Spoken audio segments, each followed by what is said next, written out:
दोस्तों नमस्कार, study toward channel में आपका स्वागत है। आज हम आईपीसी सेक्शन 309 के बारे में पढ़ेंगे। यह सेक्शन संबंधित है आत्महत्या से, सुसाइड से। इस सेक्शन में आत्महत्या को कानून की नज़र में जुर्म माना गया है, इसको पनिशेबल ऑफेंस माना गया है। चलिए देख लेते हैं क्या लिखा है आईपीसी सेक्शन 309 में। इसके अकॉर्डिंग कोई भी अटेम्प्ट करता है सुसाइड कमिट करने का या ऐसी कोई एक्शन करता है जिससे ऐसा ऑफेंस हो, तो यह पनिशेबल ऑफेंस माना जाएगा और इसमें 1 वर्ष की सज़ा से लेके फाइन भी है या दोनों हो सकते हैं।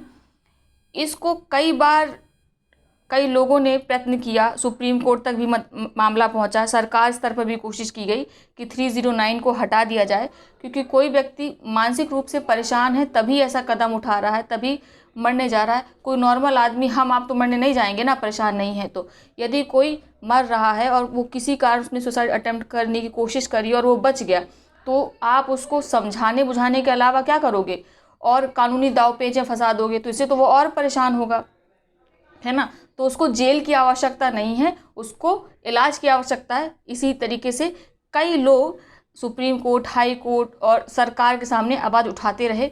इसी कानूनी खींचतान में अगर हम देखें तो 1978 में आईपीसी संशोधन बिल आया और राज्यसभा में पास भी हो गया, लेकिन जब ये लोकसभा में पहुंचता है पास होने के लिए, उसी समय क्या होती, संसद भंग हो जाती है और यह बिल लटका रह जाता है और पास नहीं हो पाता है। उसके बाद 1987 में एक याचिकाकर्ता एक पिटीशन दायर करते हैं बॉम्बे हाई कोर्ट में, और उसमें बोला जाता है कि यह अमानवीय एक्ट है, इसको हटाया जाना चाहिए। सॉरी, एक्ट नहीं, सेक्शन है। तो बॉम्बे हाई कोर्ट बिल्कुल इन्हीं के पक्ष में फैसला देते हैं और बोलते हैं कि जो राइट टू लाइफ है उसमें जीने और जान देने दोनों का अधिकार आता है, इसीलिए 309 धारा को खत्म किया जाता है।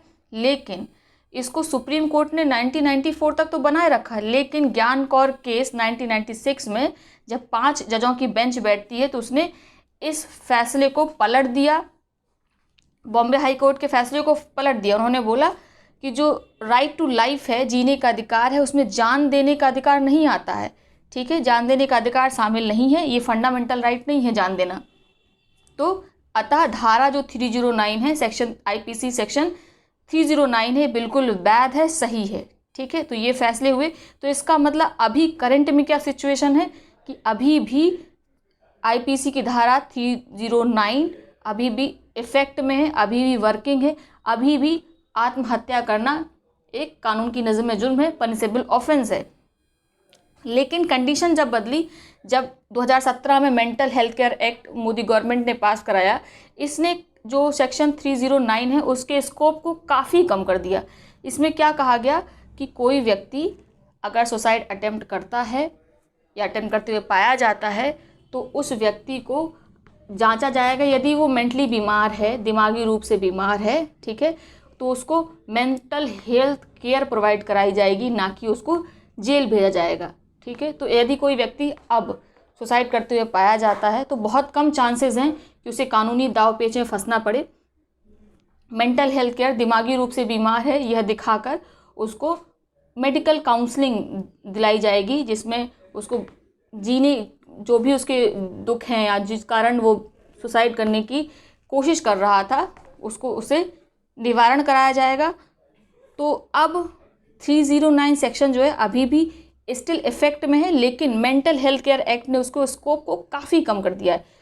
लेकिन केवल किन के लिए, जो दिमागी रूप से बीमार हैं। ऐसा नहीं है कि आप किसी को धमकी देने के लिए आत्महत्या करने का प्रयास कर रहे हो, या आप आपने कोई क्राइम कमिट कर दिया है, उसकी जांच से बचना चाहते हो, उस क्राइम के लिए आपको सज़ा ना मिले, उससे बचने के लिए आप आत्महत्या करने का प्रयत्न कर रहे हो, तो इस मामले में आपको ये छूट नहीं मिलेगी। इस मामले में 309 अभी भी काम करता है। ठीक है, याद रखिएगा।